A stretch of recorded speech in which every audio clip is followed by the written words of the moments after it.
Almost Kidnapped by Draconis Facentius.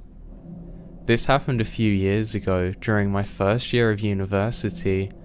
I'm from the UK and I studied in York, which is generally considered to be a pretty safe city.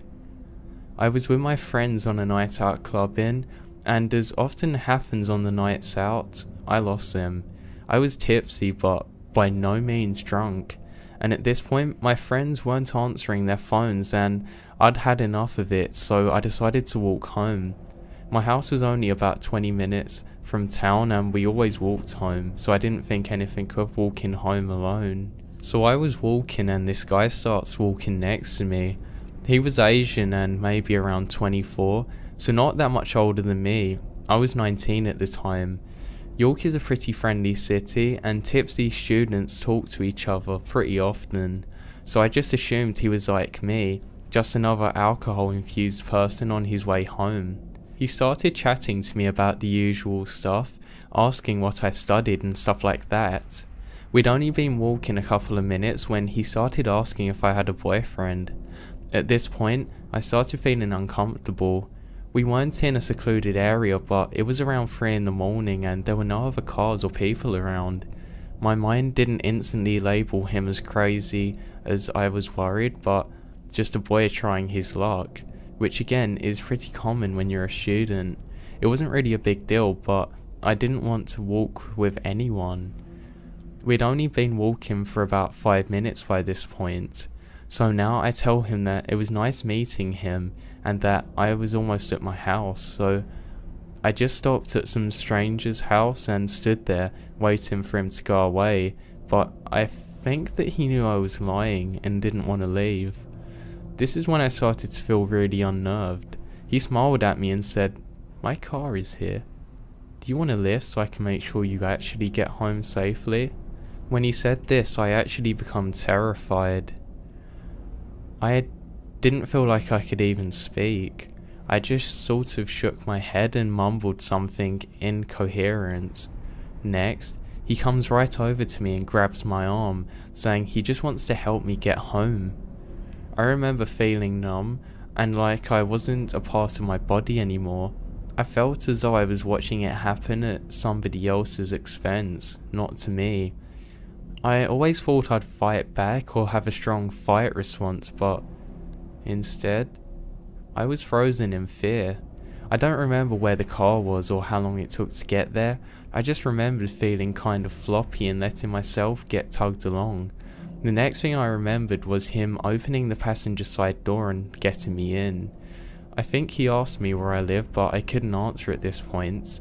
He started telling me what a pretty girl I was and how that he just wanted a nice girl to take home. I just sat there though, frozen in fear, not really knowing what to do.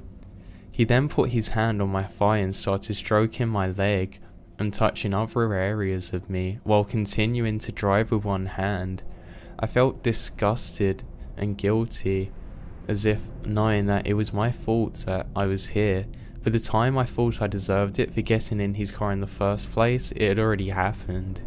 I remembered thinking I should fight it off or try and get out of the car, but I was so scared I couldn't even speak, let alone summon the energy to struggle. I had no idea where he was going to take me, but I knew we were heading away from the university area. After about 10 minutes, I seemed to unfreeze and it really hit me what was happening. I genuinely thought I was going to die in that car. I asked him if I could get out, but he just smiled at me. I'm only 5'1" and small built, so I didn't really stand much of a chance of overpowering him, and honestly, I was still too scared to do anything. Then suddenly, my phone began ringing. I don't think I've ever answered anything so fast in my life. It was one of my housemates, and it was the one that I went out with earlier, asking if I wanted to meet her in a takeaway. I didn't even look to see how the guy was responding, but the next thing I know, he was pulling over and telling me to get out. I had no idea where I was, so I walked around looking for a street name and rang a taxi. I was sobbing and I told the taxi driver what happened. He then told me I had to tell the police and offered to take me there, but I couldn't bring myself to do it. I didn't want to stay in that car any longer than I had to. I got dropped home and promised that I would inform the police the next morning. I never told anybody what happened that night, and I blame myself for being stupid enough to walk home with a stranger. I pretty much willingly got into his car and let myself get assaulted. Literally, anything could have happened in that car. Who knows, I could have even ended up getting murdered. Maybe that was what he was actually planning, and it all would have been my fault.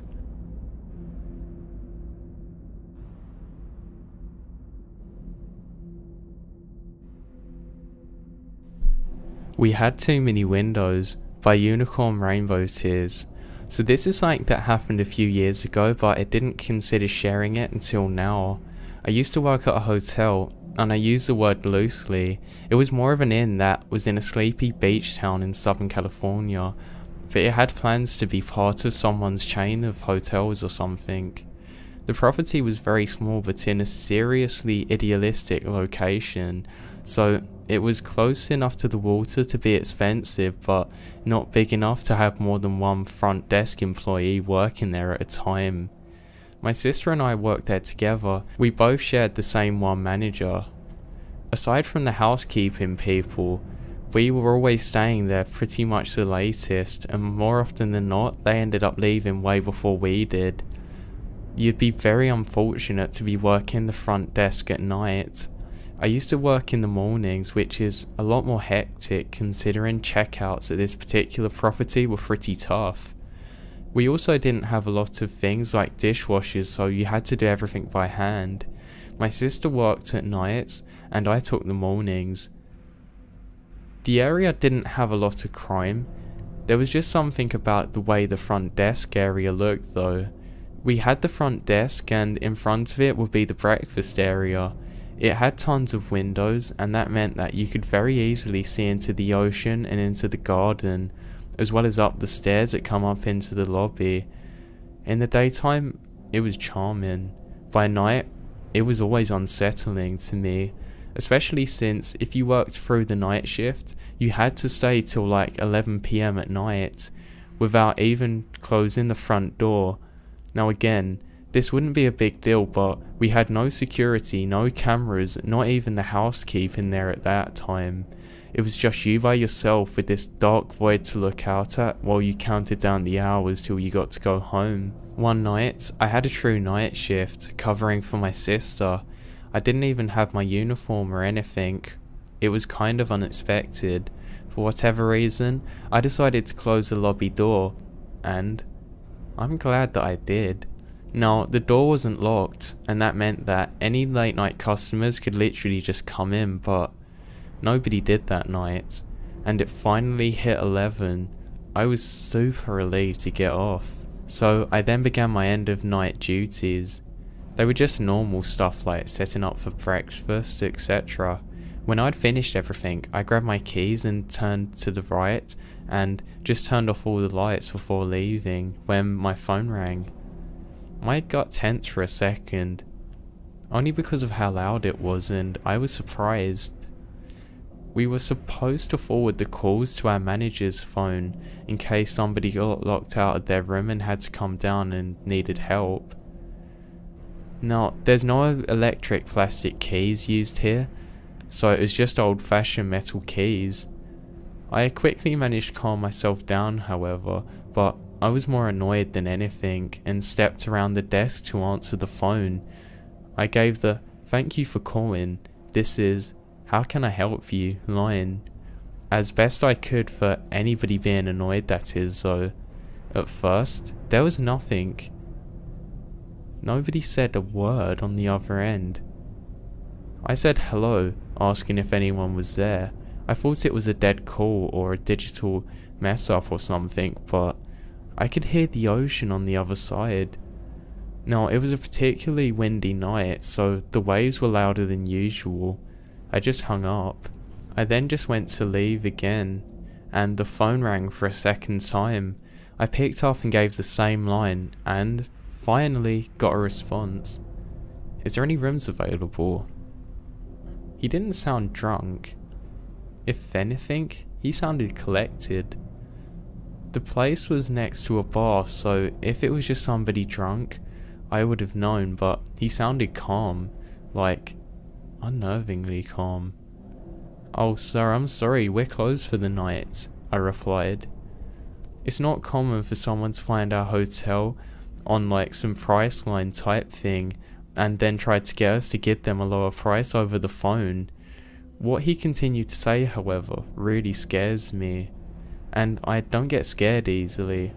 "Oh, so none are available?" "No, we're closing." "What about the one you're standing in front of?" I froze immediately.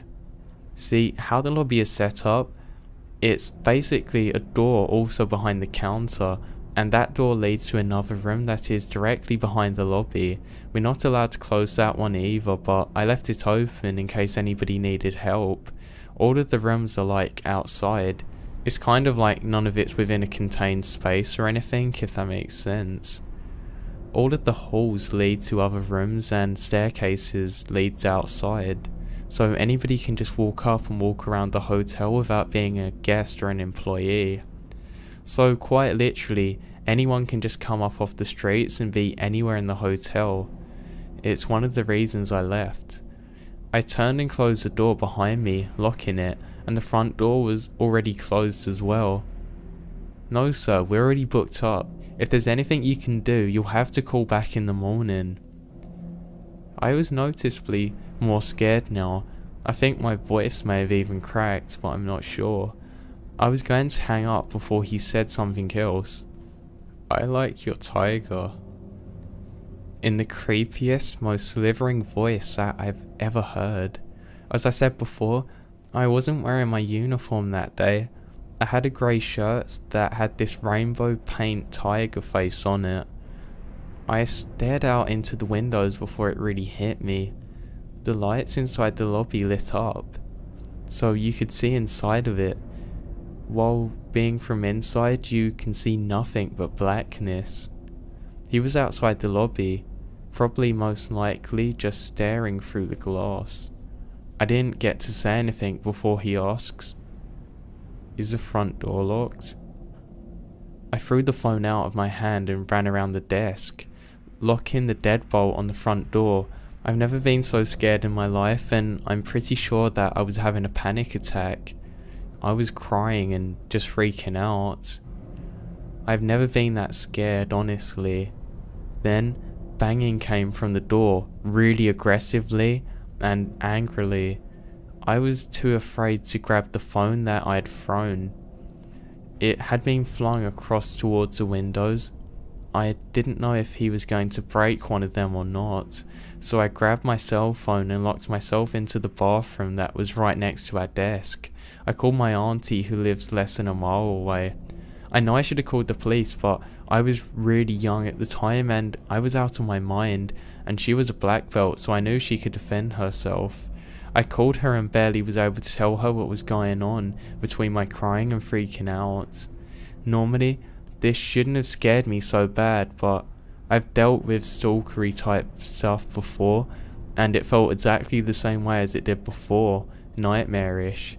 It wasn't until she called me again to tell me that she was outside of the lobby that I was able to unlock the room I was in and exit the bathroom.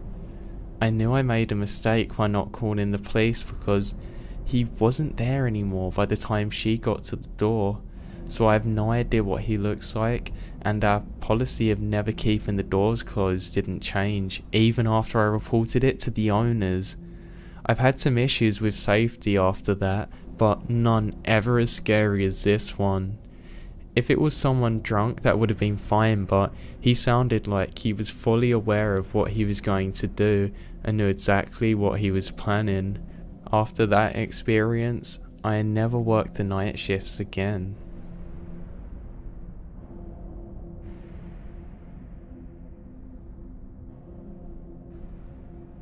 The Pipe-Wielding Cab Driver from Hell by Cloud Crafter. One night, a friend and I took a trip to the US. We are both Irish guys and we're in our early 20s with little money, taking Greyhounds and Amtrak from city to city. Since I was the more organised of the two, I looked after the tickets and reservations, and when it come to hitting Chicago, I'd thought that I'd struck gold by finding a room at the Hilton at a ridiculously affordable price. It seemed like a major upgrade on the lovable dumps that we had been staying in, but as soon as we got off the 20-hour train journey from New Orleans, I realised that I made a terrible mistake. The hotel was in Addison, Illinois, not the Chicago neighborhood of Addison, where we'd been planning to stay. It was a blimp on the map, and at the time consisted of little more than a road sign, a petrol station, a White Castle, and our hotel, and that was almost exclusively used by businesses. Luckily though, the hotel offered us a discounted taxi service that was for a company that was affiliated with the hotel, and then sent somebody out for us. This is when things took a turn. The guy shows up, pops the trunk, and just as we're putting our bags in, there was a roar from behind. "Hey, you can't take that cab. He has 2 out-of-town plates. That's against the law." A burly cabbie was enraged by the fact that our driver had picked us up right in front of the queue of cabs waiting for customers. I got about 2 words into my explanation when our driver lunged for this guy, screaming, "I'm gonna kill you. I have my iron pipe right here, and I swear to God I'm gonna beat you to death." Looking back, this is where we should have brought things to a halt. But the truth is, we didn't have enough money for a normal cab ride to get us out of town, so being 2 awkward Irish guys, we just got in the car, gazed in the opposite direction, and hoped that the matter wouldn't get any worse and would resolve itself. So, after jumping back in the car, still cursing, the driver gunned it down the wrong side of the street at rush hour.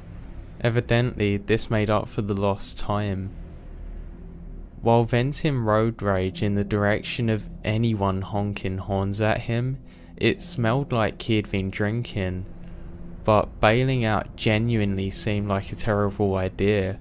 At some point later on, he gone to tell us that he should have been a race car driver and called us wussies for wearing our seat belts. He also told us the story of how that he beat the life out of a customer because he didn't think that he tipped him enough. I had just tried to play it off as a slightly unsettling way to try and ensure that we given him a handsome bonus, but the sight of my friend nervously counting a handful of $1 bills gave me a weird feeling. While I was responsible for the reservations, he was responsible for things like cab fares. Between us, we had just enough cash to cover the fare before the trip. This is where the implications escalated from vague threats to certain danger. The driver kept offering to show us his pipe. This is the same one that he'd used to take care of the bad tipper. Despite our polite objections, he actually took the pipe out from under the seat, turning around to wave it at us with this maniacal laugh while doing so. He was also driving at the same time as this.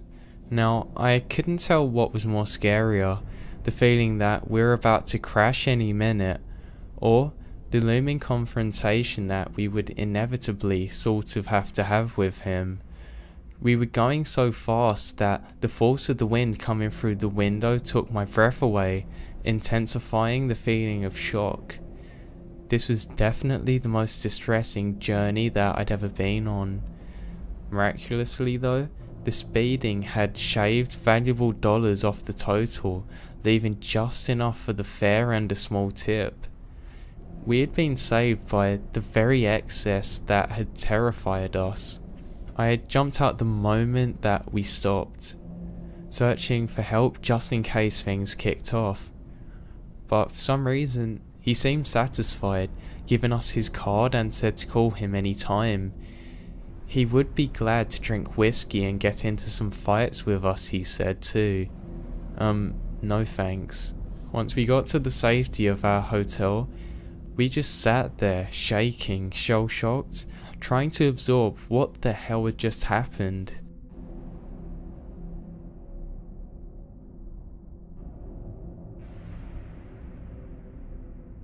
The Naked Man by Slide 87. This happened a lot of years ago, probably closer to 20 years ago actually, when my single father moved myself and two little sisters to a not terrible but not great suburb of Denver, Colorado.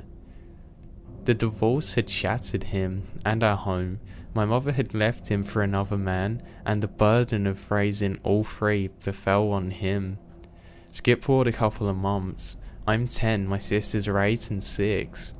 We had grown fairly accustomed to the neighborhood and closely surrounding areas. My dad worked from 10 AM to 6 PM in Denver, where all the best pay is, and the responsibility of my two little sisters became mine. We hadn't quite meddled with other kids in the area yet, but being three of us, we didn't mind. We were capable of entertaining ourselves. We used to ride our bicycles everywhere, to the surrounding neighborhoods, the hiking trails along the river that led everywhere, even along the train tracks, which could be found in numerous amounts throughout the town. One set of the tracks in particular, in fact, the closest to our home, had a long ditch-like valley along both sides of it. If I think of it now in retrospect, it had been a safety-type flood barrier to prevent the river from flooding out the neighborhood across the street. Anyway, on one side of the tracks it was literally a sheer drop-off, with heavy bushes and undergrowth preventing the ground from being easily accessible, and the other side had a path carved out. It appeared that it was used by vehicles, maybe for servicing the train tracks in prior years, but it was still extremely steep, and a bicycle was more reasonable than a vehicle in my opinion, or an ATV. This is something that we call Dead Man's Ditch, but it only becomes relevant later in my story. So as I said, we used to ride our bikes around town a lot, especially in the summer months, during the day while my dad was at work, and we could travel further than he allowed anyway. We had this one game that we could play that we really enjoyed, called Punch Buggy, combined with license plate game. If any of us saw a license plate with double or triple characters consecutively, we would hit each other. It was kind of barbaric, but we were siblings, so it wasn't really that outlandish.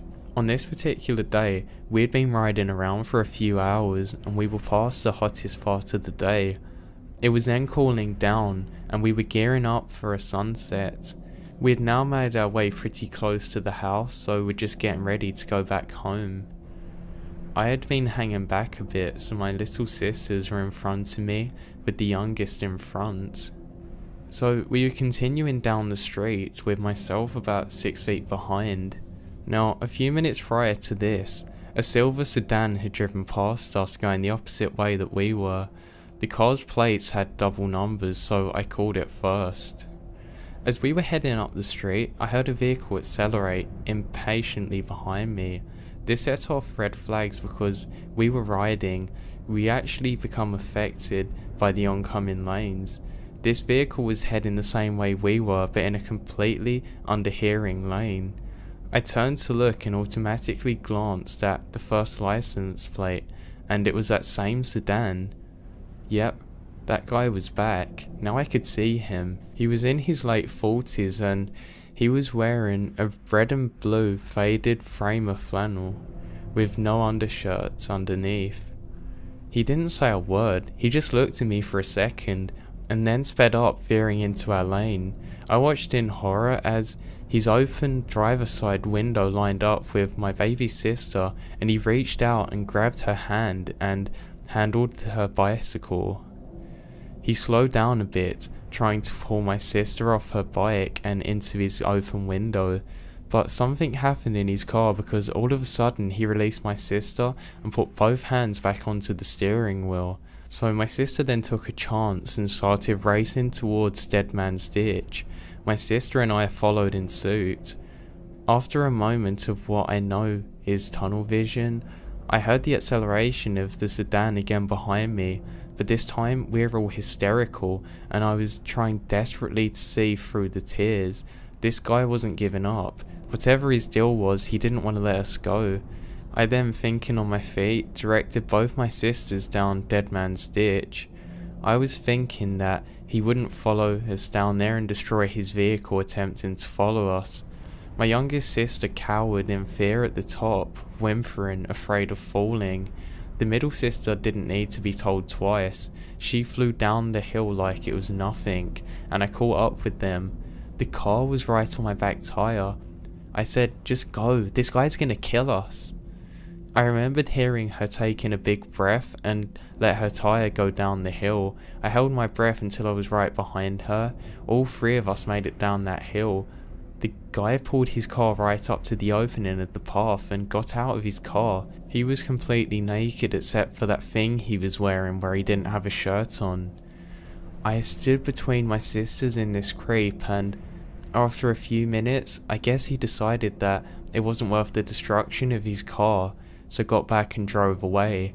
My sisters were both in hysterics, although my 10-year-old mind had switched to the business mode, and I cleared the tears away, and my only concern now was getting home safely. We waited for about half an hour, but the car never come back. We then braved emerging from the trail and hightailed it home. We got back home and told my dad everything. He was outraged, understandably so, and took us in his car to drive around and try and find him. We didn't find him though. My dad called the police the moment we got back and filed a report. Unfortunately, with no description other than what he looked like and part of his plate, they were never able to track him down. They filled in Dead Man's Ditch a couple of months later, but not before it had saved our lives.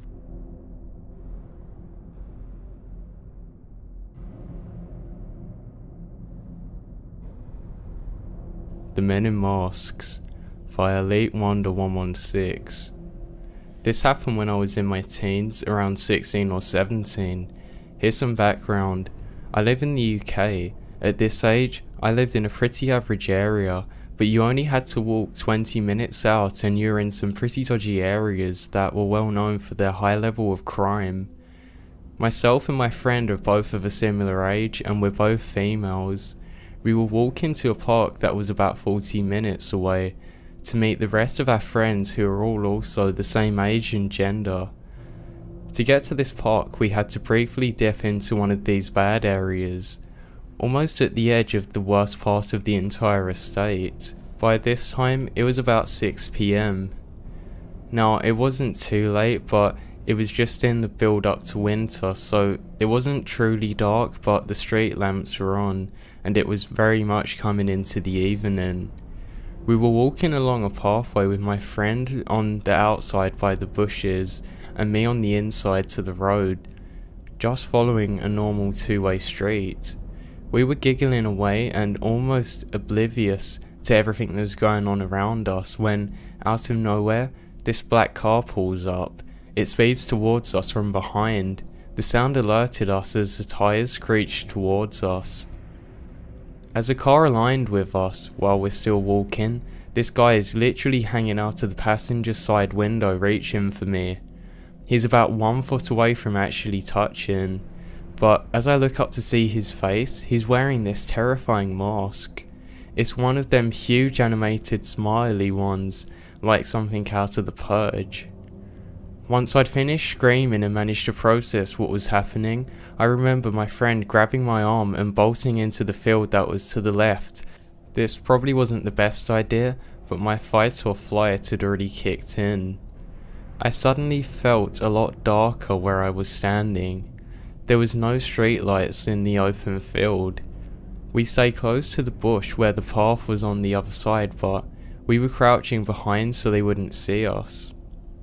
They never actually stopped, they just slowed down passing us, reaching, then getting out to speed off. But we could hear them revving and accelerating in the distance. We tried to calm each other down and eventually convinced ourselves that it was just a stupid prank by a young group of lads just out there to scare people. After around 10 minutes we decided to carry on heading towards our friends. You could now walk through the field as it was actually a shortcut, so we decided to take it, but we were still not really in a safe lit area. Then, after a bit more walking, we eventually made it to our friends. But 3 had already gone home and another 2 had joined us, so there was 4 of us all together. Now the park was quite small and there wasn't many other people around, so we decided to go and get some cheesy chips from the chip shop about 5 minutes away. My friend and I were filling in our friend about the masked man and the whole event. They were super freaked out. You could not make this up, right? We were about 30 minutes away from where it initially happened, and guess what happened next? We were walking in pairs and we again heard the screeching of tyres. We took a short look backwards and there sure enough was the same car, whatever it was, and a group of men in the car coming right towards us. I got a good look this time. It was clear that they were not boys, they were men. They were built, tall, and the driver had a beard that was protruding out from under his mask. I shouted to my friends to run as fast as they could to get to the chip shop. I knew this was more than just a prank. We were running when the car aligned with us and 2 men, one hanging out of the passenger window, the other out the back, reached with their masks on and tried to grab those nearest to the road. All the while the men in the car were screaming this ridiculous laugh. They were all psychotic, laughing at our fear. There was no bushes to hide behind this time, and we stopped to hopefully let the car pass so we could run across the road in time and go straight for the chip shop. It passed, we turned to run across, then it stopped and started reversing right towards us at high speed. It missed us by literally inches. I just remember running for my life, feeling like these men were really about to do some damage to us at this point. I didn't look back until we made it to the chip shop. Then, from here on, we all rang our parents, telling them what had happened. And all the while this black car just sat in view, revving the engine. At this point, all of them had their masks on, and were just slowly tilting their heads side to side, showing off their grins under their masks. They were waiting for us to leave the chip shop. We explained it to the guys behind the counter and they told us to wait for our parents. Then, shortly after, our parents did arrive. Now, I don't know what they were doing, whether they were out there to scare us or actually hurt us. The revising suggests the latter. I really don't know why they chose us, and I don't know what their intentions were that night, or if they terrified any other people. I just will never forget the masks and the malicious laughing and chasing. These vile men need to go and get some medical attention. I really hope I don't ever meet them again.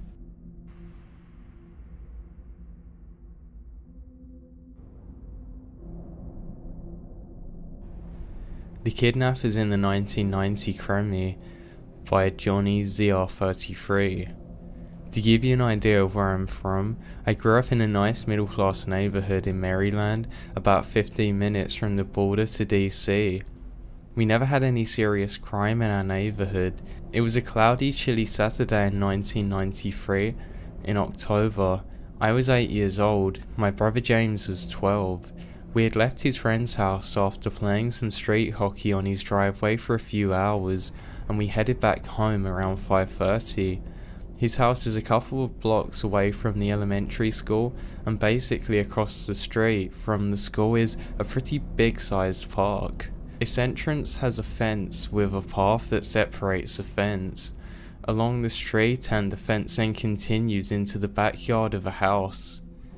My brother and I, on the left side, approach a four-way stop sign and noticed a white 1990 Toyota sitting there.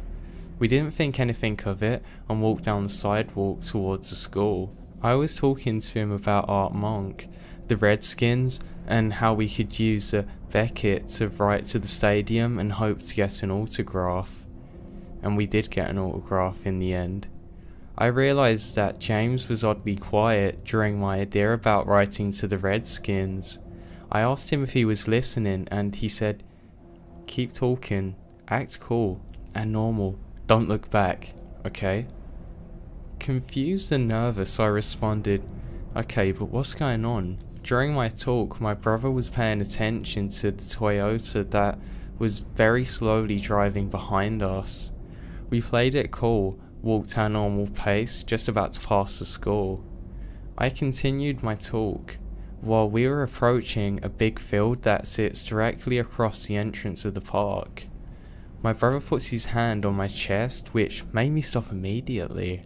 He turned back and glanced at the driver. Now, I wasn't sure if it was to see how the car would act, if he would try and make a move across the street into the park, or if it was to try and find out the license plates. However, the car did stop and I eventually managed to get a good look. The driver was a female, with brunette hair that went down to her shoulders. She almost looked like she had been drugged. She never blinked, she looked straight ahead, not at us or the side, just straight ahead. The passenger though was the intimidating one. He was red-headed, long-haired, and had this angry look. His eyes watched us intensely. To be honest, he looked like the comedian Carrot Top, an evil-looking Carrot Top that is. After getting a good look and realizing the situation that we're in, I started to get nervous.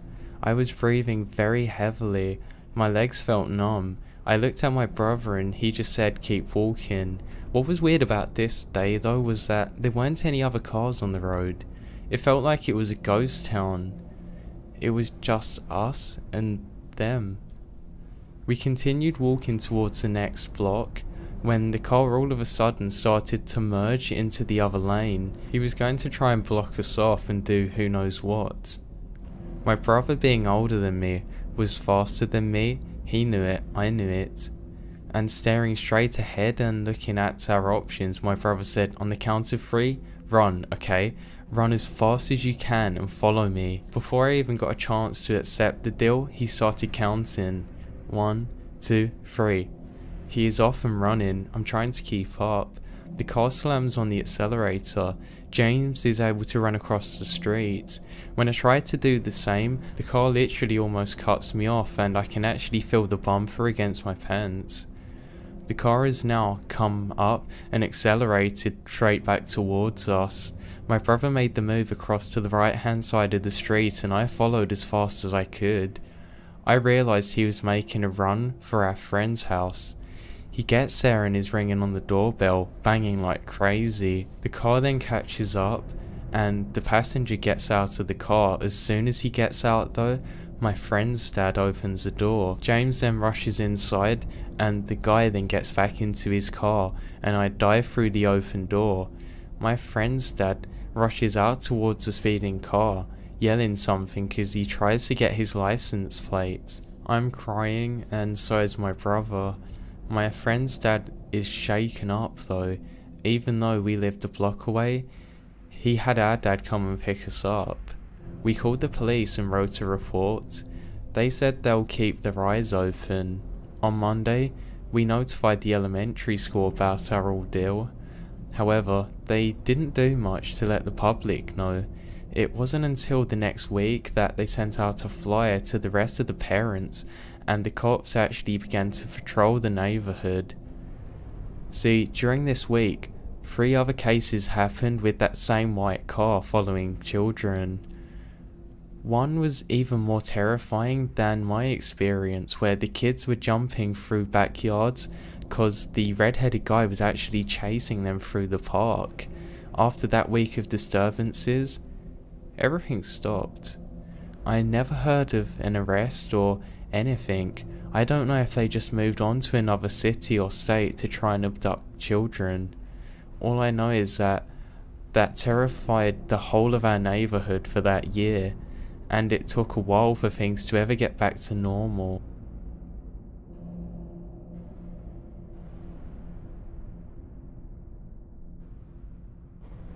Man chases 22-year-old girl because he doesn't know what a 4-way stop is, by Naughty Wobble.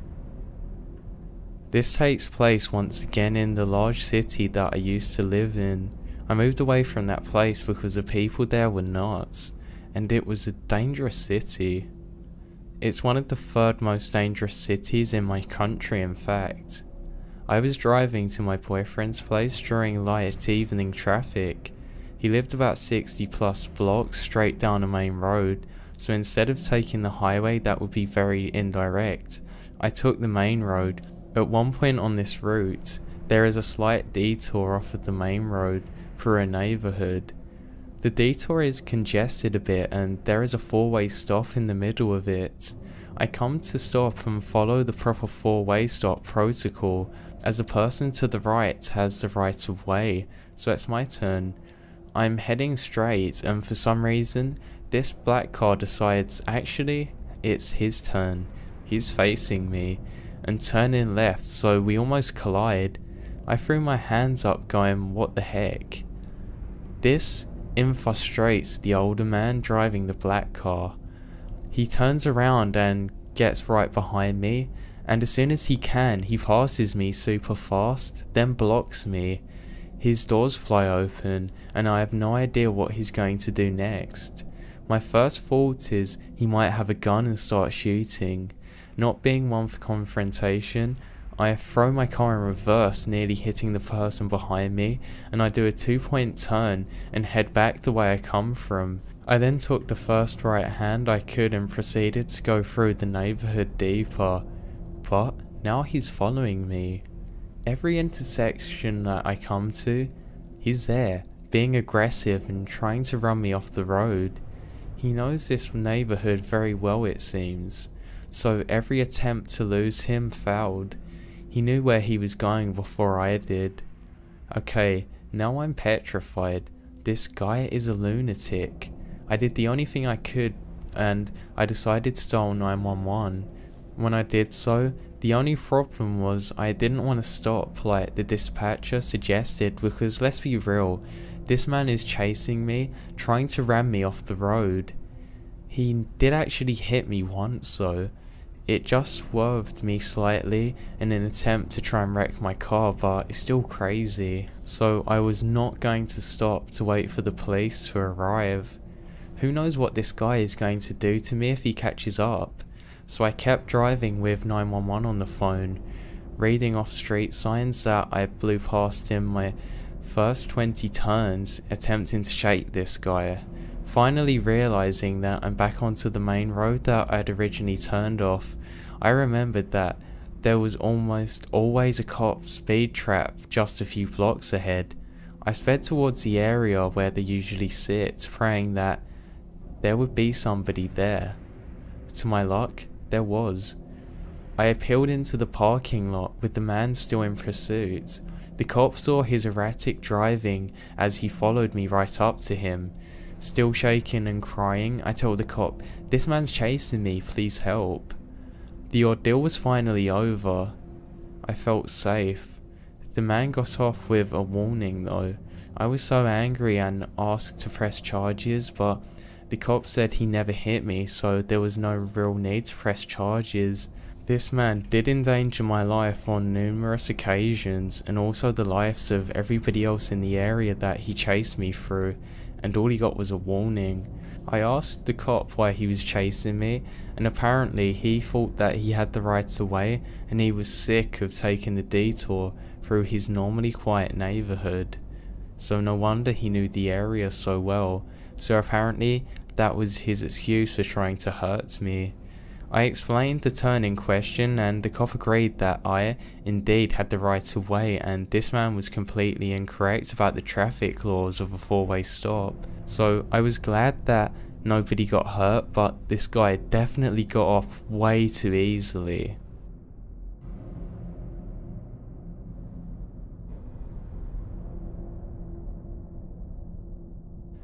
A double homicide perp just shot himself in my yard.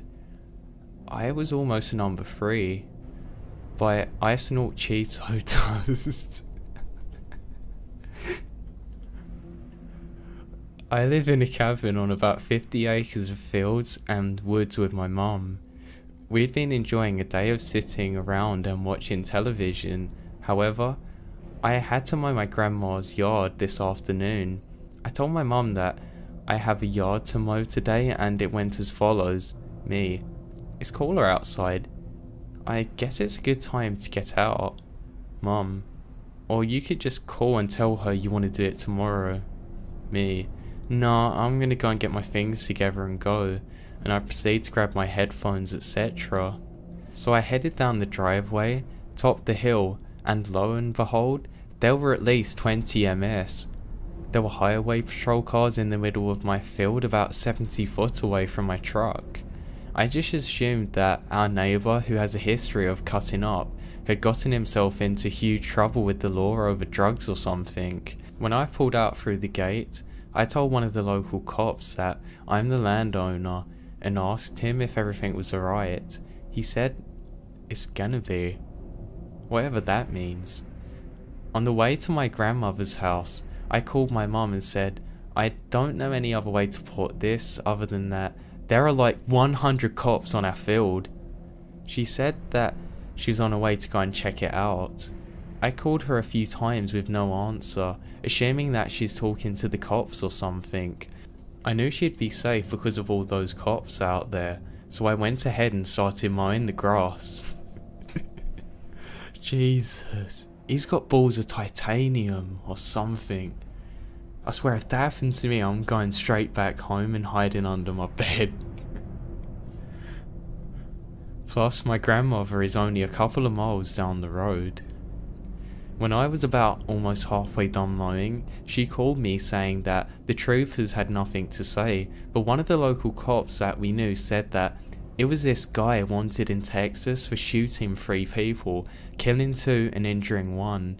The guy drove into our field and shot himself after being confronted/surrounded by troops. When I was done mowing, I headed back to pick her up and we drove back to talk to the last trooper. I told them that I'm the property owner and asked if it was clear and if everything was safe now. They said that they had just moved the body out of the car, so it's clear. I said, "Wow, all the way from Texas? Well, be safe, thanks." We drove over to the site after the troops left, and right behind our old pecan tree was a bunch of tyres shredded with a giant bloody spot in the grass. We're still in a state of horror, really. Going by the press conference we just watched as I was typing this, the guy shot himself as I was going up the driveway. I didn't even hear the gunshots or sirens though, but I do remember having my radio turned up.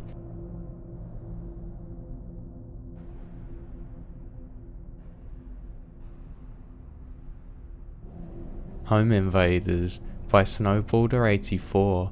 This happened a few days ago. So here's a little backstory before we begin. I work 2 jobs, one of which I am constantly on call 7 days a week, so my schedule is quite random. My wife works a full-time job as well, but her schedule is always the same, the whole 9 to 5 thing. We both have cars, and when she leaves to go to work, she always takes her car and leaves it at the Skyrail station and goes downtown to work. Anyway, back to the story. So last week I come home from my first job at around 11:30 AM and I open my garage door and see that my wife's car is in our garage, which is pretty strange because she should have parked it at the station. I thought maybe she had come home early because she was sick or had some kind of emergency, but figured that she would have at least let me know if that was the case. So I go in the house and notice that the house looks really messy and the back door leading to the yard is literally wide open and the blinds are all broken. I started freaking out as I thought something could happen to my wife, so I started calling her name and running around the house looking for her. And I couldn't find her anywhere. I then tried calling her cell phone, which she didn't answer, so I called her work and she answered, and I asked her why her car was in the garage. She said that she was confused and thought I was joking with her, but then heard the seriousness in my voice. It turns out that some people had actually stolen her car from the station and got our address from her insurance papers and just literally drove to our house. Since my wife had left her garage doors in the car, they just drove up pretending to be us and walked right into our house. Turns out I came only a few minutes after they actually robbed the house and they were still in it. When they heard me opening the garage door, they quickly ran out the back. My neighbours saw them as they jumped over my fence. They didn't steal my MacBook or my Xbox One or PS4. They were, however, able to steal our iPod and my iPad. The scary thing is, if that I had have come home a few minutes before them, I could have been in the house when they come in, or what if they decided to hide in the house and jump me? It could have got real bad. I'm just thankful that I did actually come in during the time that I did and they got scared and ran off. The thing was, they already outnumbered me. Who knows what could have happened.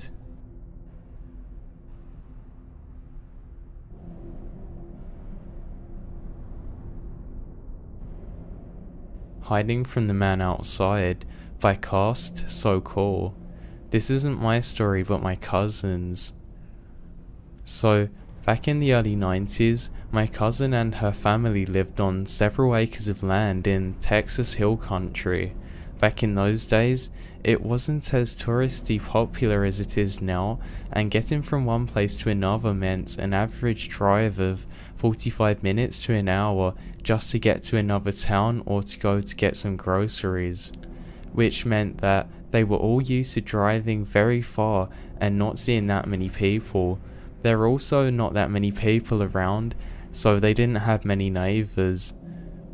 My cousin at the time worked in town, and my uncle, aunt and two other cousins had jobs, and they're either at work or in school on this particular day.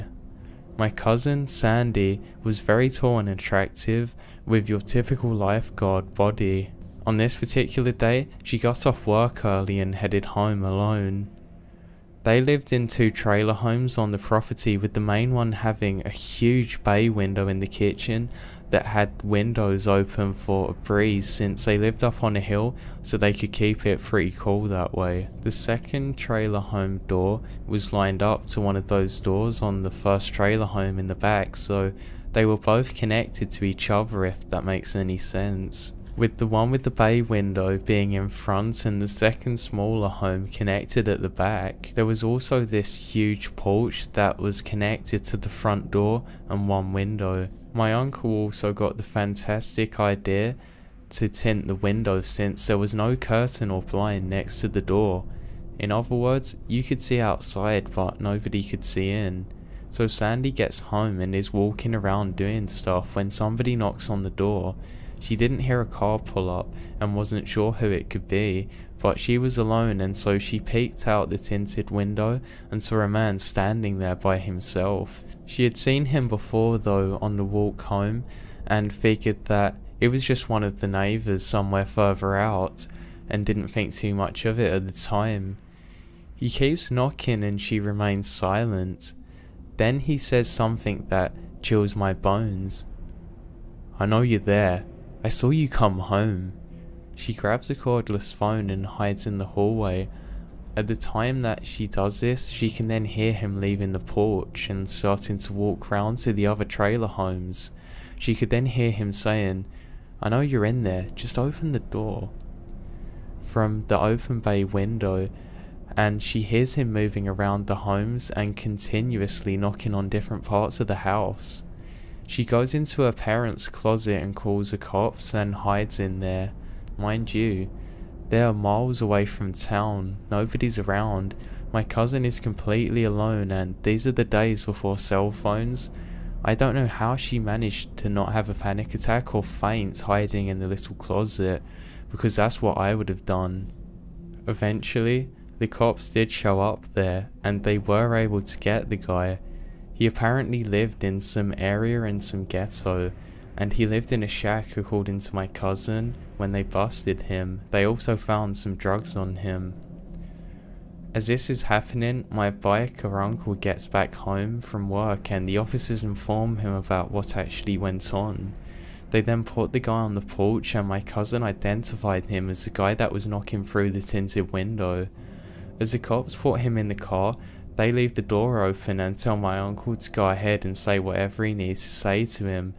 I think everybody knows that the guy probably wanted to do something to my cousin. The cops turned their backs, and I don't know if my uncle hit the guy or threatened him or what, but all I know is that he never come back.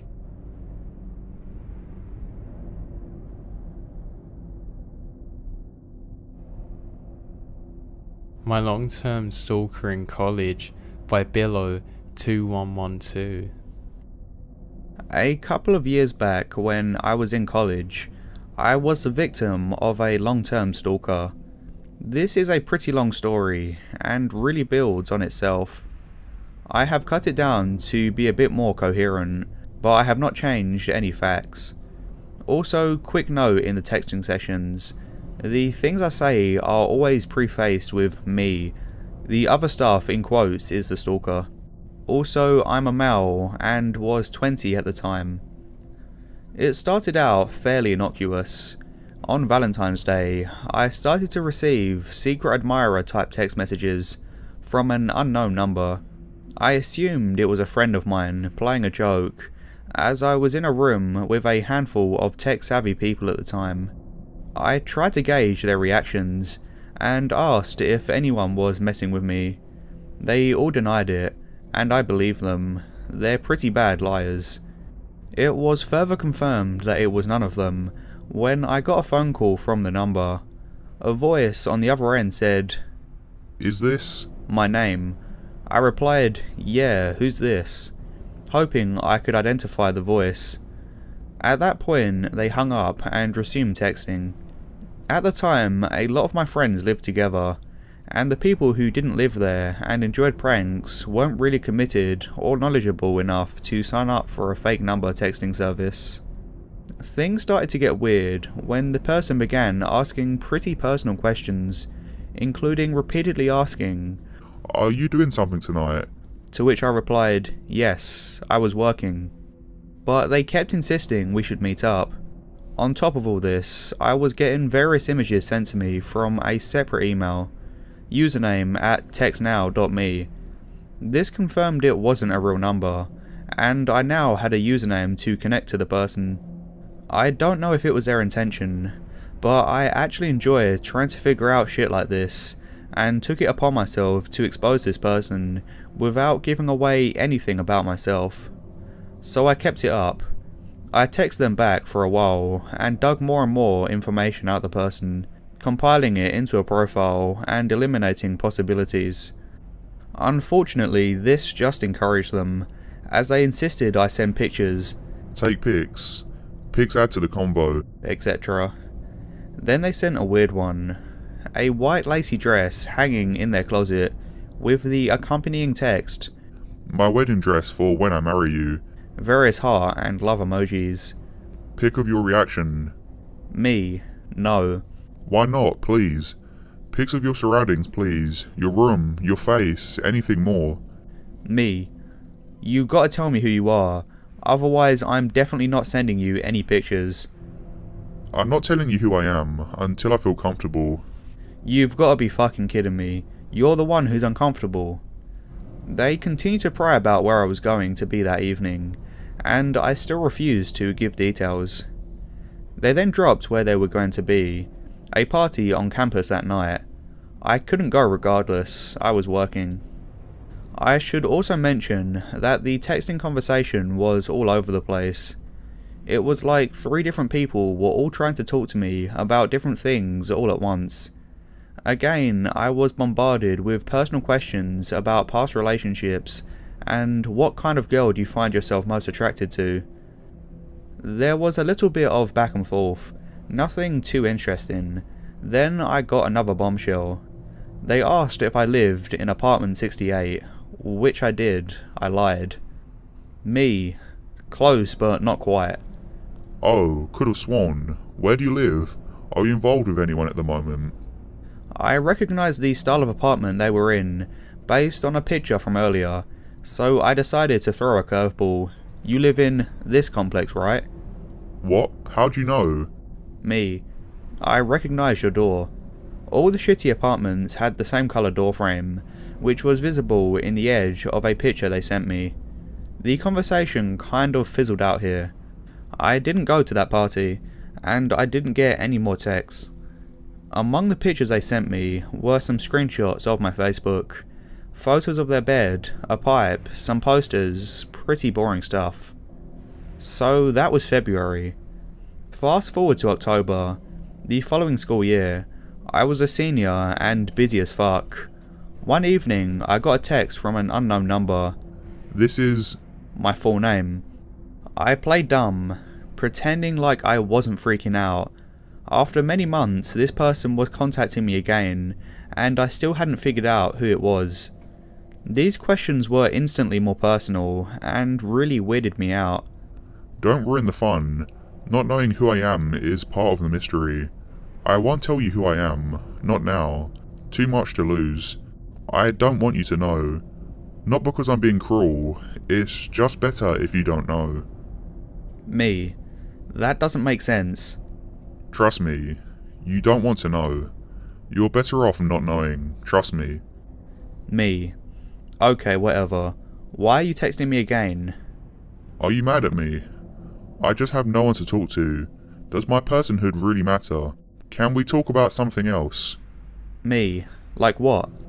At this point I'm pretty tired of this shit, and trying to work, but I do want to see if I can pick out any more details, so I'm doing the bare minimum to keep this going. Do you celebrate Halloween? I guess I'm boring you. I have a better question. Have you ever been in love? Me. No. How do you know it if you've never experienced it?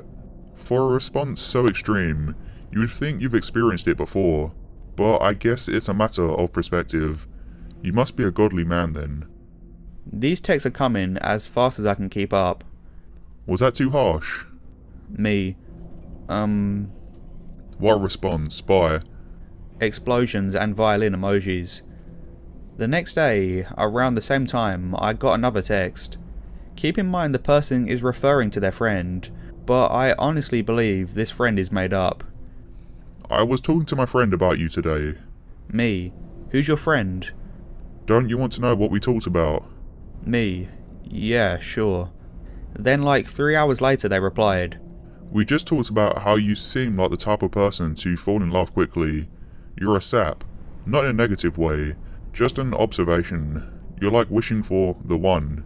Me. Lol. All you care about is finding my identity.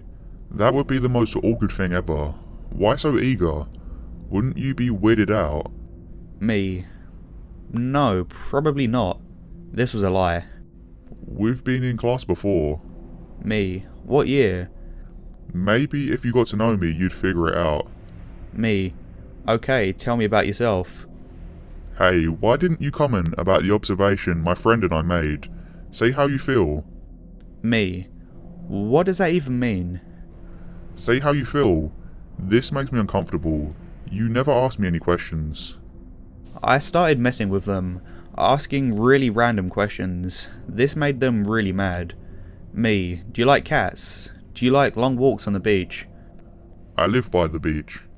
Me. Which one? A famous one. A lot of people have sex on the beach under a blanket at night. Me. Near a city. How do you like... State of the town I'm from. Me. How do you know I'm from there? The internet is my best friend. Are you nervous? You're just a boy. You're boyish. Let's admit it, nothing bad. It's cute. How old are you? Me. You haven't figured that out already? When's your birthday? The month and day, please. Tell me now. I just want to know your sign. Me. Virgo. Oh my god, I like Virgos. You're obedient, submissive, like a puppy dog. Isn't that funny? I just laughed. Now I ask you a question. Have you been in a relationship before? Why did your relationship fail? Me. I'm not telling you about this. This is annoying. Then they sent a ton of different photos from Google.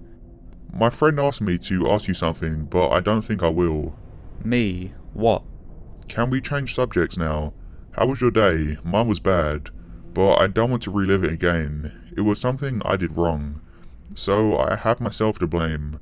She wanted to ask something intimate, but I'm not going to share, since you don't like talking about that. It's extreme, you're probably not going to answer. I feel sick asking it. You don't have me.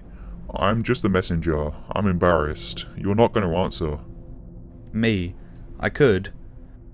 Okay, so... we really want to know if you're a virgin or not. Scratch the virgin part. Ever had intercourse is a better phrase. I knew you wouldn't answer. I didn't answer, and they didn't write anything else. This was all October.